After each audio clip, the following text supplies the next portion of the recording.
At Capella University, learning online doesn't mean learning alone. You'll get support from people who care about your success, like your enrollment specialist who gets to know you and the goals you'd like to achieve. You'll also get a designated academic coach who's with you throughout your entire program. Plus, career coaches are available to help you navigate your professional goals. A different future is closer than you think with Capella University. Learn more at capella.edu. Ever felt defeated by cravings? You're not alone. Henry Meds is here to help support your weight management journey. Since I joined 4 months ago, I've lost 25 pounds and it has changed my life. Henry Meds' personalized compounded GLP-1 meds shipped to your door. Take back control with treatments designed to reduce appetite. Schedule a free online evaluation with a licensed provider at henrymeds.com/audio and get $100 off your first month. Results may vary. Not all patients are eligible. Compounded medications are not FDA approved. Consult a healthcare provider to determine if treatment is right for you.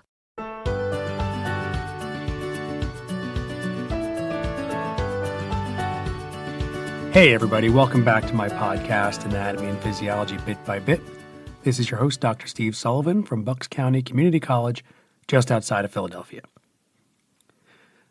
So we're going to be discussing the next topic in nerve tissue, and that is going to be the changes in membrane potential or electrical potential on the membrane of a neuron. So we discussed in the previous episode the idea of what the nervous system's job is and how it performs that job by conducting electrical signals.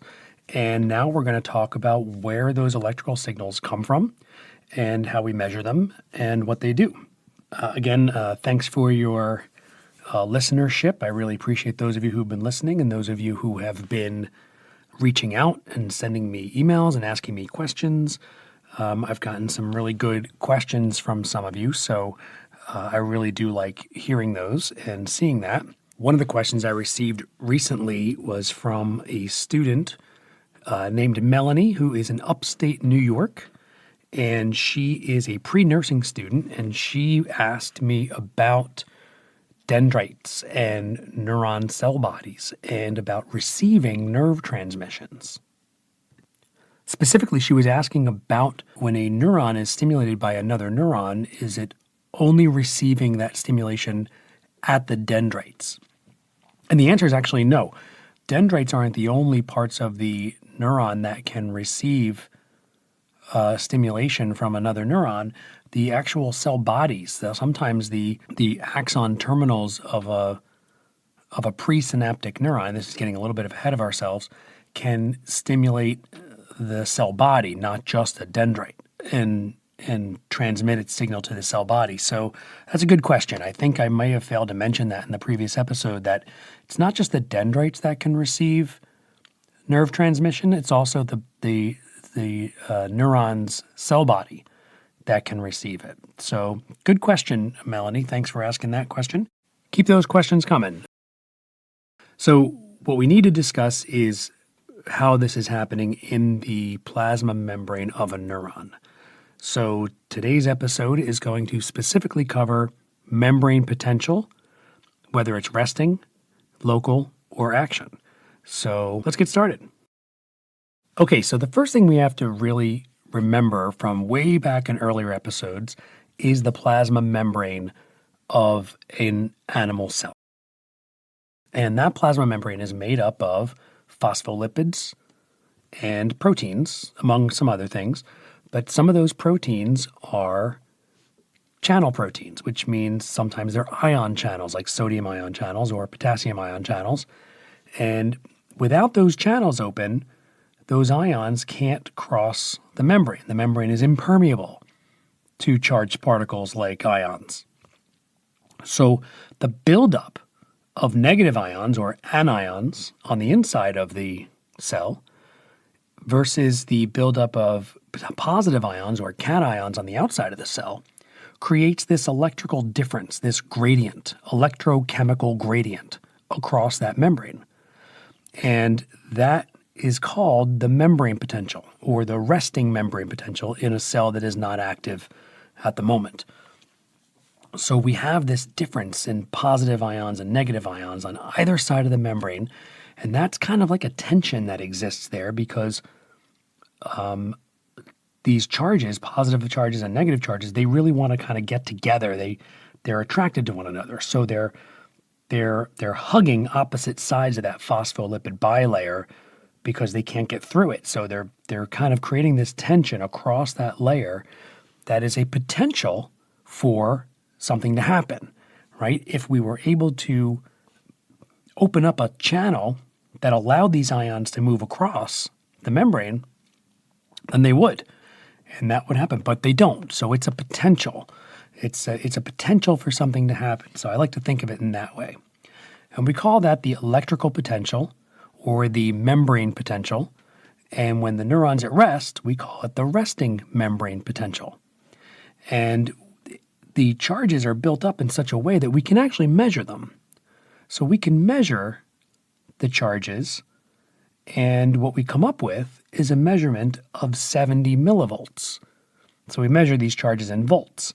So we have this 70 millivolt difference, and since there's more negative ions on the inside of the cell than on the outside of the cell, that we end up calling it negative 70 millivolts. And that's what we measure the resting membrane potential of a neuron as negative 70 millivolts. And since there is a difference in charge on either side of the membrane, we consider the membrane to be what's called polarized.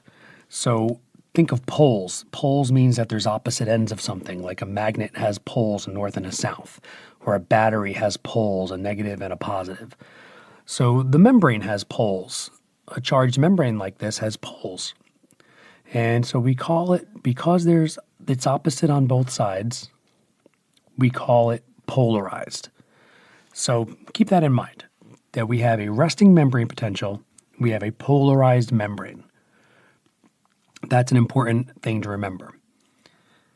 Now, those ion channels I mentioned, those membrane proteins that are channel proteins, there's three kinds of ion channels I want to talk about. Because these ion channels, they have gates that close them so that the ions can't move across. And there are stimuli that can open those gates. And there are three classes of stimuli that can open gated ion channels. And those classes are mechanical, ligand or chemical, and voltage. So we have ligand-gated, mechanically gated, and voltage-gated ion channels. And there are stimuli that can open those. For an example, a mechanically gated ion channel might be opened by pressure. So you might have a sensory receptor on your fingertip. And when you touch something, you feel the pressure of whatever you're touching. That pressure opened up a mechanically gated ion channel, and that let ions flow in and resulted in a nerve signal that went to your brain so that you can perceive that pressure. So that's a mechanically gated ion channel. We also have ligand-gated, which means a chemical stimulus might open them. And then voltage-gated, meaning that an electrical stimulus opened those. And that electrical stimulus is going to be a change in that membrane potential, that electrical potential. But let's start with a mechanically gated ion channel. Because a mechanically gated ion channel is in a specific local region of a plasma membrane. If we had a mechanical stimulus like temperature or pressure, and that opened up a sodium ion channel, a mechanically gated sodium ion channel in a region, then what's going to happen is sodium is going to flow down its concentration gradient. Now, sodium ions are in much higher concentration outside the cell in the extracellular fluid than they are inside the cell, in the cytosol. So when you open that sodium ion channel, naturally, by simple diffusion, ions will flow down their concentration gradient. The net movement of ions will be in the direction of the lower concentration, which is inside the cell. So Now those sodium ions are positively charged. So we're not only adding sodium to the inside of the cell, but we're adding positive charges to the inside of the cell, which means we are now changing that electrochemical gradient that we had, and it's no longer going to be minus 70 millivolts because we're adding positive ions to it.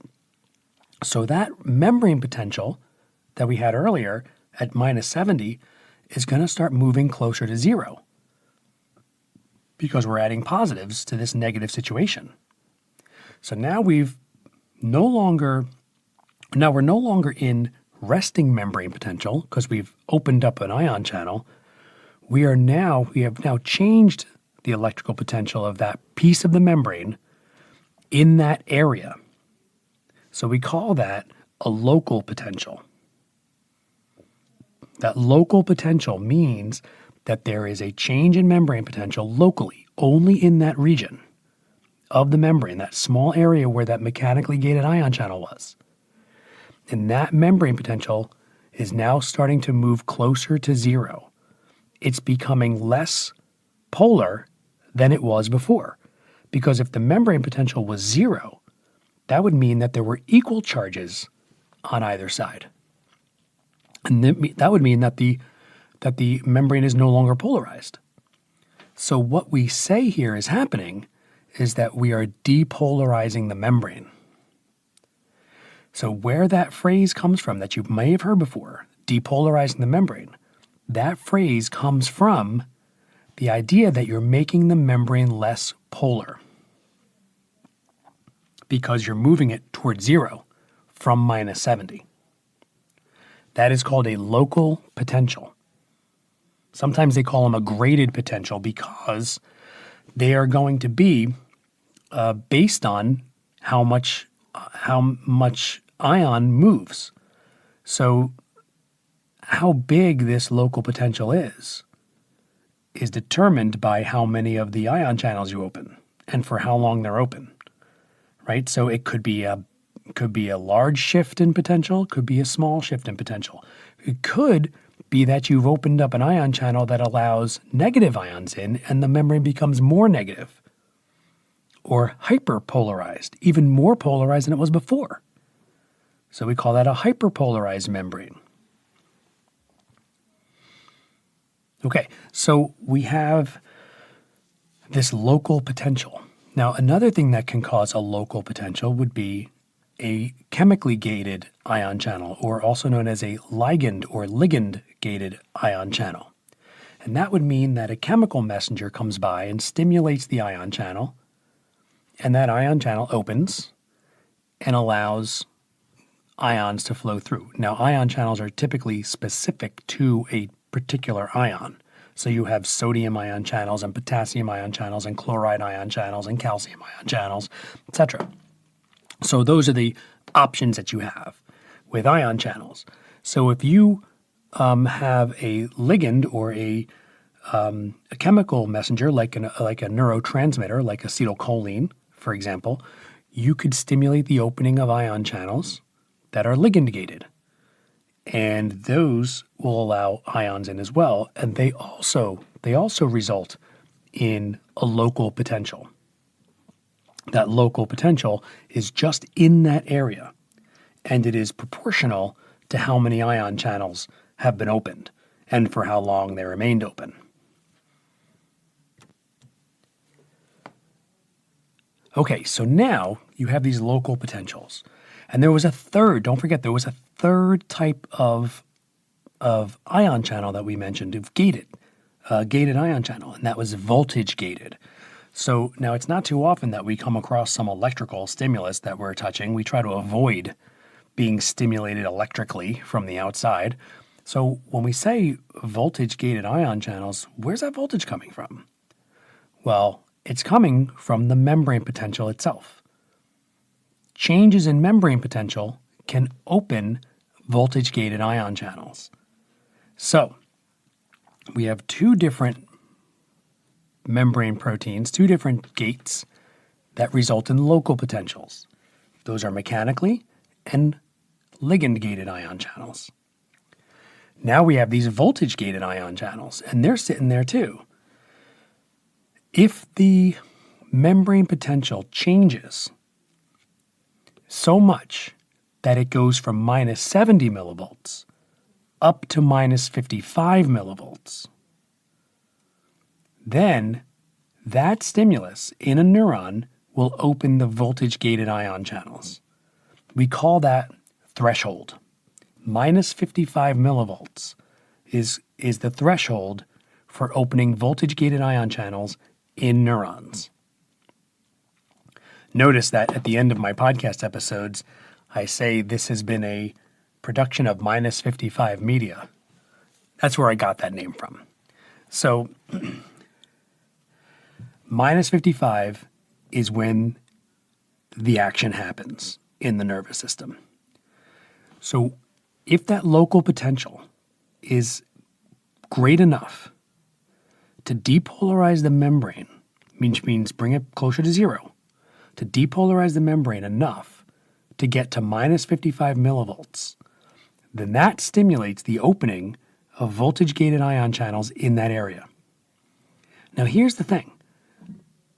Mechanical gated ion channels and ligand-gated ion channels, they're local. When they allow the membrane to depolarize, that doesn't cause the opening of more mechanically gated ion channels. You need more mechanical stimulus for that. Same thing with ligand. You need more chemicals to open more ion channels. But with voltage-gated ion channels, what you have is you increase the voltage of the membrane by opening voltage-gated ion channels. So the voltage-gated ion channels open. More sodium rushes in. These are voltage-gated sodium ion channels. More sodium rushes in. These are positive ions. They depolarize the membrane even more. And that will stimulate the opening of any voltage-gated ion channels anywhere near it. So more of them open. And then they just keep opening like dominoes falling. So you tip the first domino and it keeps knocking over all the dominoes in its area. And that's kind of what happens when voltage-gated ion channels open. Bombas makes the most comfortable socks, underwear, and T-shirts. Warning, Bombas are so absurdly comfortable you may throw out all your other clothes. Sorry, do we legally have to say that? No, this is just how I talk, and I really love my Bombas. They do feel that good. And they do good, too. One item purchased equals one item donated. To feel good and do good, go to bombas.com and use code AUDIO for 20% off your first purchase. That's BOMBAS.com and use code AUDIO at checkout. At Capella University, learning online doesn't mean learning alone. You'll get support from people who care about your success, like your enrollment specialist who gets to know you and the goals you'd like to achieve. You'll also get a designated academic coach who's with you throughout your entire program. Plus, career coaches are available to help you navigate your professional goals. A different future is closer than you think with Capella University. Learn more at capella.edu. Now we have what's called an action potential. So we had a local potential from mechanical gated and ligand gated ion channels. And now we have an action potential, which is stimulated by the opening of voltage gated ion channels. And the reason why it's called an action potential is because it can stimulate the opening of more voltage gated ion channels in the area, and there's really no way to stop it.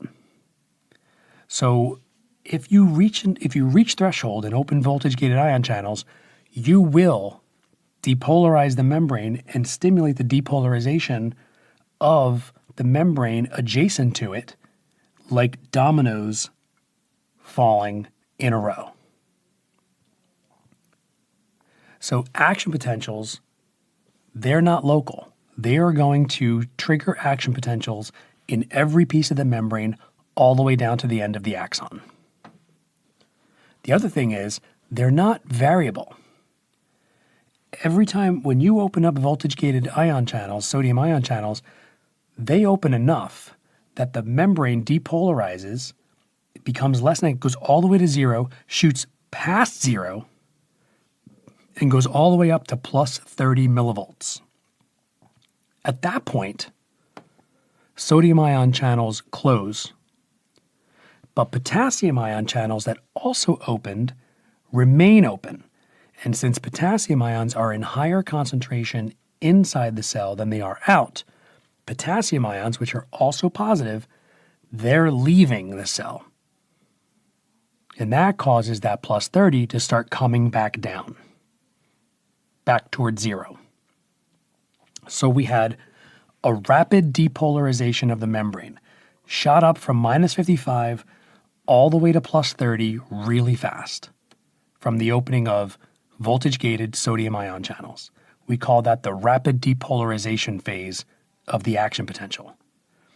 Then it hits plus 30 or so, plus 30, plus 35, somewhere in that area.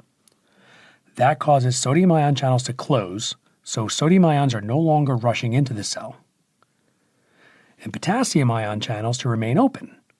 So potassium ions, also positively charged, are leaving the cell.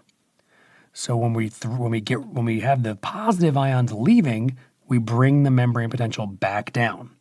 That's called repolarization. We go rapid depolarization, then repolarization. And that will pull it back down towards zero, past zero, back to minus 70 millivolts, and then even a little bit lower than minus 70 millivolts. So we go even below resting membrane potential with these potassium ions. And we call that hyperpolarization. Hyperpolarization is there because there's a little bit of what we call a refractory period. The reason why the potassium ions pull it down below minus 70 is because what we want is we want that piece of the membrane that just had this action potential, we want it to be below 70 so that it's not able to be stimulated right away. And what that does is that makes sure that we tip those dominoes of action potentials, that we don't tip them backwards. We don't want to stimulate the membrane proximal to another action potential. We only want to keep stimulating the membrane pieces of the axon distally toward the axon terminals. So we want it to be a row of dominoes all falling in the same direction rather than throwing a ping pong ball into a room full of mousetraps. And then you have just random firing of mousetraps all over the place that you can't control. We want a controlled flow of falling dominoes. That's what we want our nerve signal to be. So an action potential takes place in one isolated piece of the membrane. But the fact that it stimulates an action potential in the next piece, which then stimulates it in the next piece, and the next piece, and so on, and so on, and so on, and so on, and so on, all the way to the end of the axon terminals, that's called a nerve signal. So the nerve signal is the succession of action potentials down the line of the axon, like falling dominoes, all the way to the end. And we call those action potentials all or none, meaning they either go up to plus 30 or they don't do anything at all. There's no graded piece of those potentials. Okay, so then, once we get to the end of the axon terminal, something has to happen. We're stimulating something with this nerve signal. So it could be that we are stimulating a muscle cell to contract, or we're stimulating another neuron to transmit that nerve signal to keep going, right? So when you have a sensation, for example, you touch something with your fingertip, that has to stimulate a neuron to carry a nerve signal to your spinal cord, and then it has to transmit that nerve signal to a neuron in your spinal cord to travel up towards your brain so that we can perceive that sensation. And so we call that a synapse. When a neuron is communicating or transmitting its signal to another neuron, we call that a synapse. And we use chemicals in most of these synapses called neurotransmitters. So remember I said in the previous episode that our nervous system is not like plugging in your toaster where two electrodes touch each other and that's how we get the electricity to transmit from wire to wire. Rather, we have a small space between the first neuron and the second neuron. And that communication between those two neurons is called a synapse. synapse. Synapse. The little space between the neurons, between the axon terminals of neuron 1 and the dendrites or cell body of neuron 2, is called the synaptic cleft. This type of communication is called a chemical synapse because neuron number 1, what we call the presynaptic neuron, will release a chemical into that synaptic cleft. And that chemical is called a neurotransmitter. Examples would be epinephrine, acetylcholine, serotonin, dopamine. You've probably heard of a lot of these. We release that neurotransmitter because it transmits the nerve signal, neurotransmitter. We release that neurotransmitter through exocytosis, right? We have a vesicle, right? They're contained inside vesicles, and those vesicles break open at the plasma membrane and will release them into the extracellular fluid. That's exocytosis. You can review some of my previous episodes early on membrane transport, and that will explain exocytosis again. And then that neurotransmitter becomes a ligand for ligand-gated ion channels in the postsynaptic neuron, neuron number 2, the one that's receiving the nerve signal. So here's what happens. The nerve signal comes down the axon terminal. And when it gets to the synaptic end bulb or synaptic knob, that end piece, it stimulates the opening of voltage-gated calcium ion channels. Now, calcium ions are in greater concentration outside the cell than they are inside. So when the channels open, calcium ions rush into the cell, down their concentration gradient, and they stimulate the exocytosis of these synaptic vesicles, these vesicles that have neurotransmitter in them. That neurotransmitter is released into the synaptic cleft. It diffuses across the cleft in the extracellular fluid and stimulates ligand-gated sodium ion channels on the opposite side of the membrane. On the opposite side of the synaptic cleft. So in that postsynaptic neuron's membrane, ligand-gated ion channels are opened and sodium ions will flow down their concentration into that postsynaptic neuron and depolarize its membrane with a local potential. And then if that local potential reaches threshold at minus 55 millivolts, it'll stimulate the opening of voltage-gated ion channels, and the whole thing starts over again.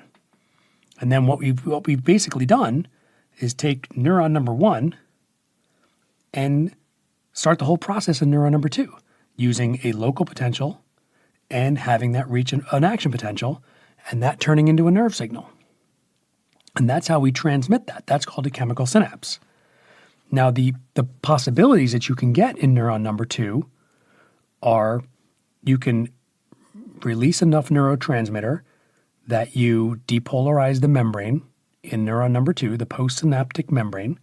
If you depolarize it enough to minus 55 millivolts, you get an action potential, or you get it, and that becomes a nerve signal. Now, that requires a depolarization of that postsynaptic membrane, the membrane on the other side of the synapse. We call that an excitatory postsynaptic membrane, or an excitatory postsynaptic potential, EPSP. If that EPSP is large enough, or if we get enough EPSPs coming right after each other, then eventually it will depolarize the membrane enough to reach minus 55 millivolts, which is threshold, and stimulate the opening of voltage-gated sodium ion channels and transmit the nerve signal. Or that neurotransmitter could stimulate the opening of a different kind of ion channel, a ligand-gated potassium ion channel, which causes potassium ions to leave the cell and hyperpolarize the membrane.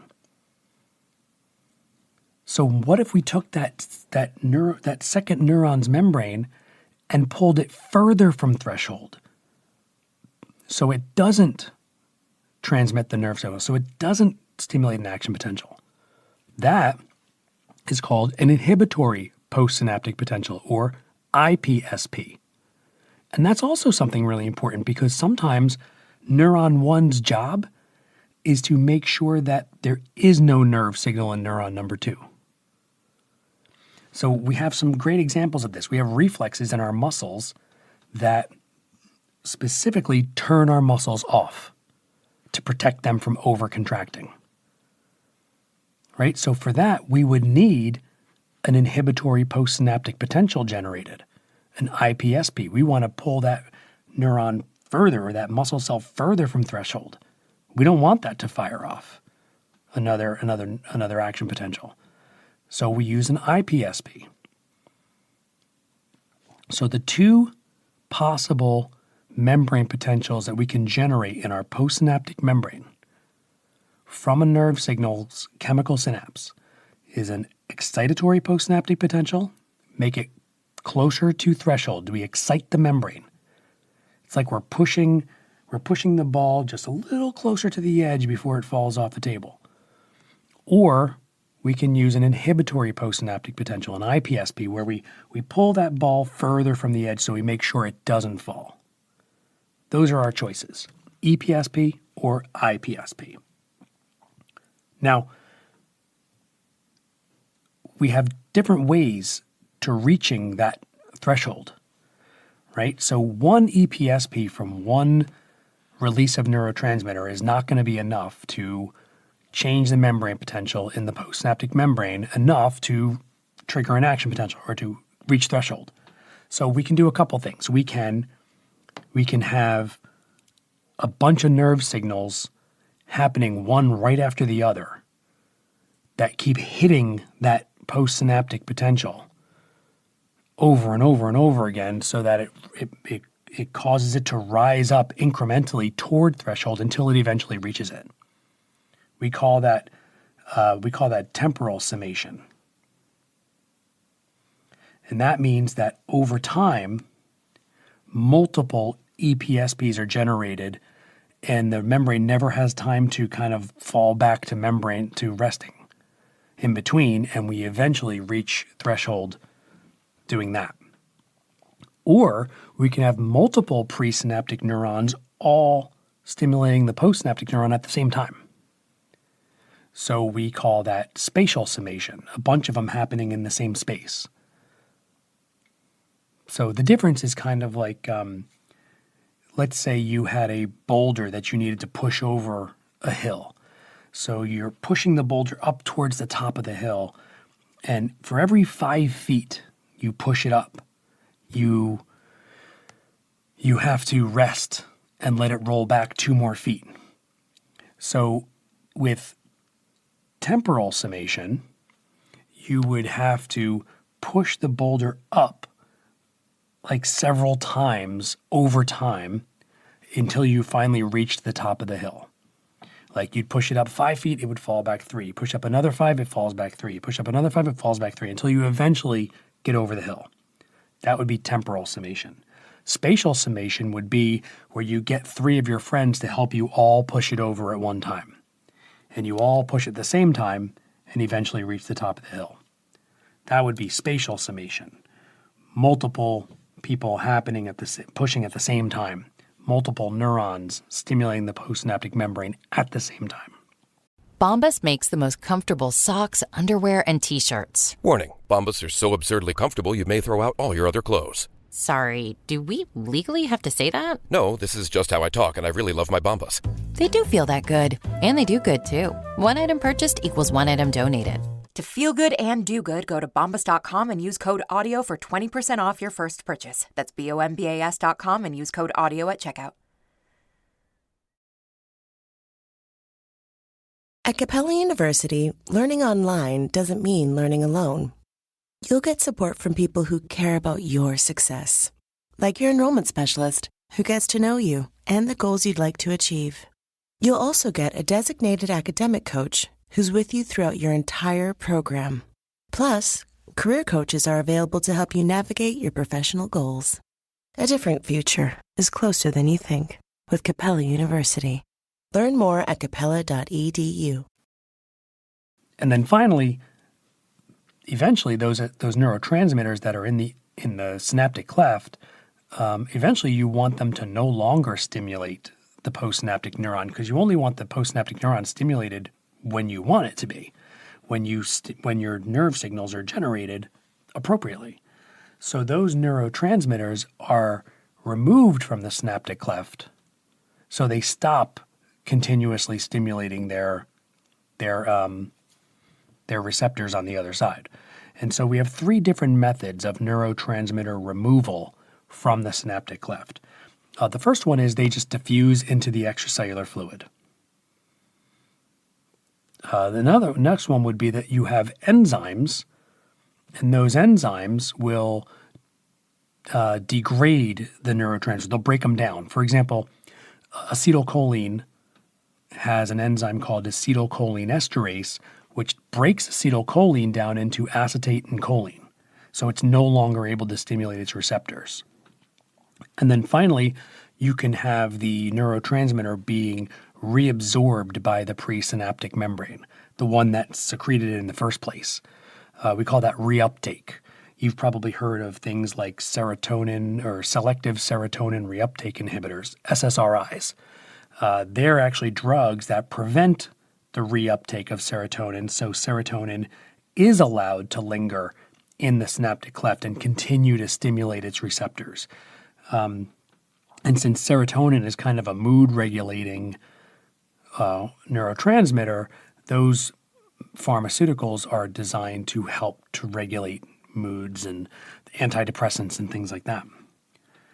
So that's kind of the basic idea of membrane potential in a neuron, a nerve signal, changes in membrane potential. But we really covered a lot in this episode, so it's a lot to think about. This is a good episode to re-listen to and really take down a lot of what we talked about. This is something that I normally would, if I was teaching, I'd be using a lot of visuals for something like this, or even animations.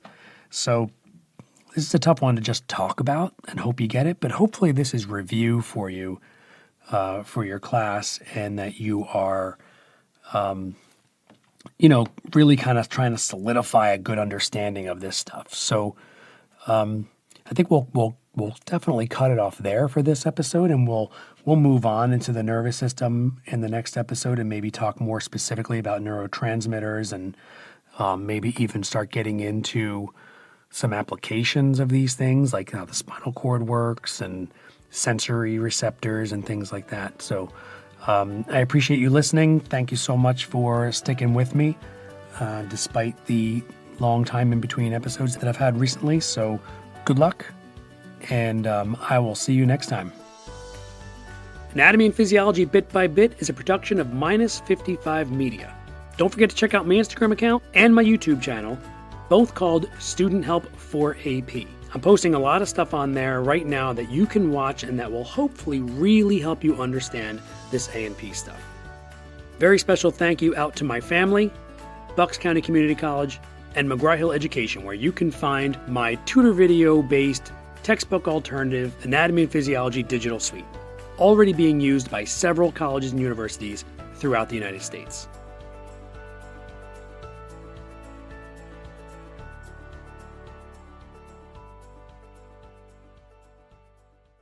At Capella University, learning online doesn't mean learning alone. You'll get support from people who care about your success, like your enrollment specialist who gets to know you and the goals you'd like to achieve. You'll also get a designated academic coach who's with you throughout your entire program. Plus, career coaches are available to help you navigate your professional goals. A different future is closer than you think with Capella University. Learn more at capella.edu. Ever felt defeated by cravings? You're not alone. Henry Meds is here to help support your weight management journey. Since I joined 4 months ago, I've lost 25 pounds, and it has changed my life. Henry Med's personalized compounded GLP-1 meds shipped to your door. Take back control with treatments designed to reduce appetite. Schedule a free online evaluation with a licensed provider at henrymeds.com/audio and get $100 off your first month. Results may vary. Not all patients are eligible. Compounded medications are not FDA approved. Consult a healthcare provider to determine if treatment is right for you.